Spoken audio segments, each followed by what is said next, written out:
to keep it going all the way across the fretboard, you'll only have to tap 2 times on the G string, just because of the way the pattern is.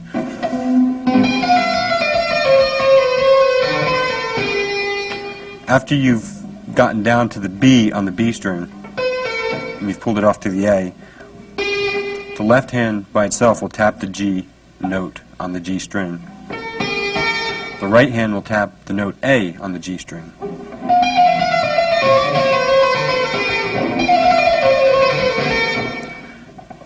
When you get to that point, just pull it off to the G, pull the G off, re-tap the G with the right hand, and then the left hand will tap E on the D string. The right hand will tap the F. It's going to be the same pattern. The shapes will be a little bit different, but if you know your scales and if you know what A minor is, then you just do the same exact idea.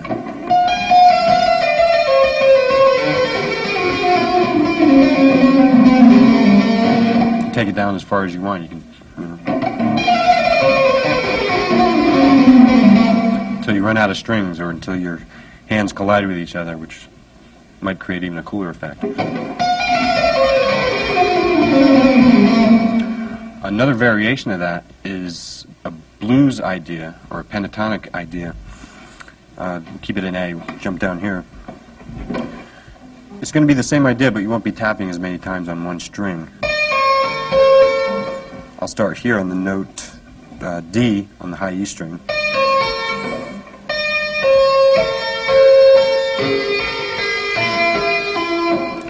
This time it's going to be a little bit backwards. You'll be tapping 2 times on the high E string and on the B string. And then if you just want to play it pentatonically, then you'll tap 2 times on the G string also. And 2 times on the D string and 2 times on all the strings.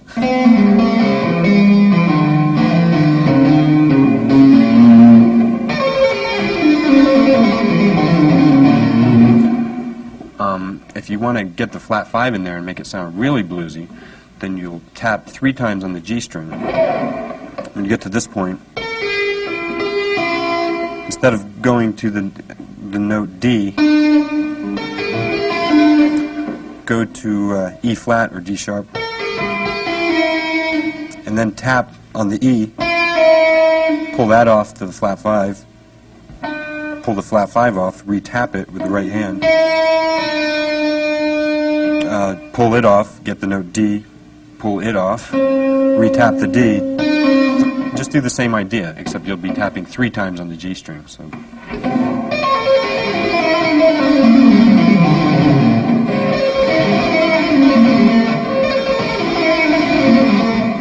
I use that a lot. You could go up again with it, you could ascend with it, but it's a little bit more difficult.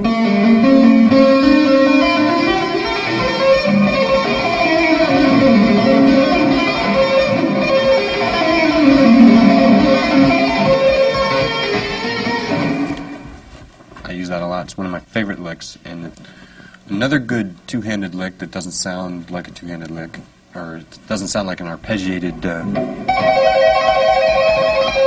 that kind of thing that you've heard many times, is an ascending run that I use a lot. I'll do this one in A major. I'll start on the note E, and what I'm going to be doing basically is just playing 3 notes per string. 2 of the notes will be with the left hand, and the 3rd note will be with the right hand. The only difficult thing about this is that if you're not real careful, strings start ringing out because you don't have this hand over against the bridge to mute anything. But just keep working on it, and you'll have it no problem. It'll be fun. We'll start on E and just basically play E and F sharp, and then tap the G sharp with the right hand. And do the same thing. This particular pattern will be the same shape on the first 3 strings, so after you've gotten there, just do an octave of the same thing. Just start here. you have to jump up a fret on the B string, then start it again, and you don't have the last three notes because you run out of strings finally, but you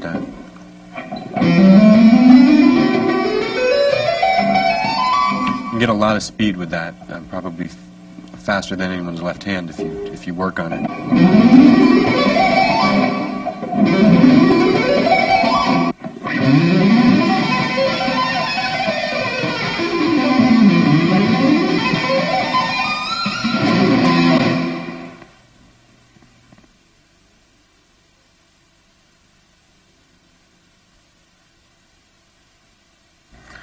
I'd like to show you some arpeggios and some wide interval licks.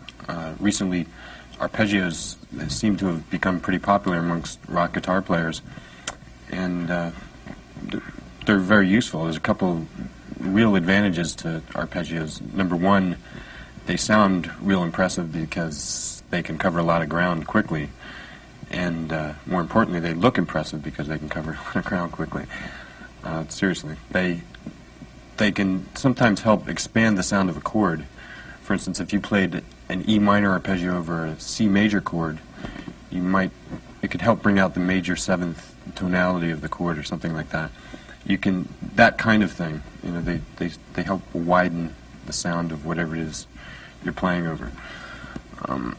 Some of the techniques involved in arpeggios are sweep picking. If any of you are familiar with that, then maybe this won't be that helpful to you, but if you're not familiar with it, I have a couple of exercises for sweep picking.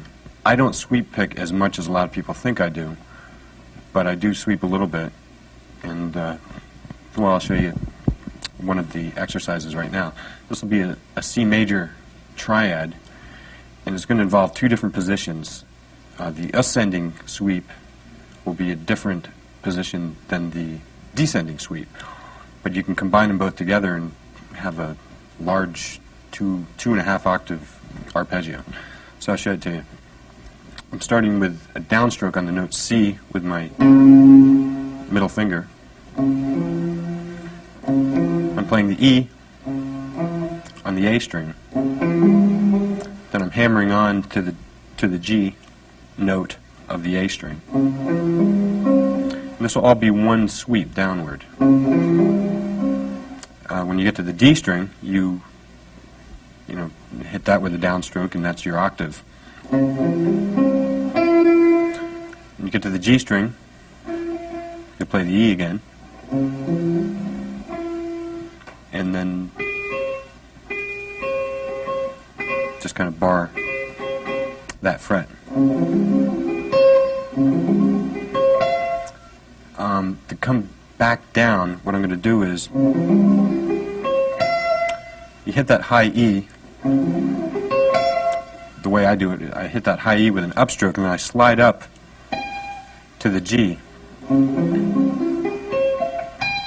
with a downstroke, and that's the end of the ascending version of the arpeggio. So we've sweeped until we got to the E string, then we started alternate picking. When you get to that high G, that will have been a downstroke. Hit up on the E note, and then you'll play this position. Just a different position for C major again. And that'll be all upstrokes from the time you hit the E note. Until you get right here, then you alternate pick again, at least the way I do it. So when you get to that C, you're going to jump all the way down to the G on the A string, and that will be with a different stroke, downstroke, and then up on the note E of the low E string, and down again on the C, and then you can just continue that.